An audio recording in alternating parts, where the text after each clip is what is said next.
শেষ নিঃশ্বাস ত্যাগ করার আগে আবু তালেব অসুস্থ, আবু জাহেল উতবা সাইবা একদিকে, আমার নবী আরেকদিকে।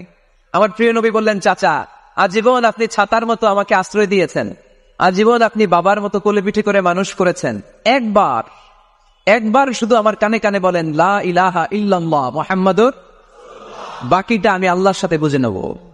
কিন্তু আবু জাহেল পাশে আসরা নাই। আবু জাহেল কয় না, আবু তালেব খবরদার, আজীবন যে শিরকি ধর্মের উপরে ছিল ওইটার উপরেই থাক, বাপ দাদার ধর্মে সুনকালি মাখিস না।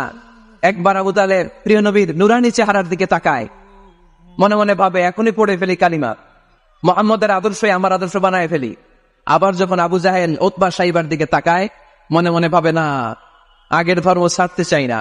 এই দোটানা অবস্থা থেকে শেষ নিঃশ্বাস ত্যাগ করার আগে আবু তালেব এটা বলে মারা গিয়েছে, আলা মিল্লাতি আব্দুল মুত্তালিব, আমি আব্দুল মুত্তালিবের শিরকি ধর্মের উপর থেকে শেষ নিঃশ্বাস ত্যাগ করলাম।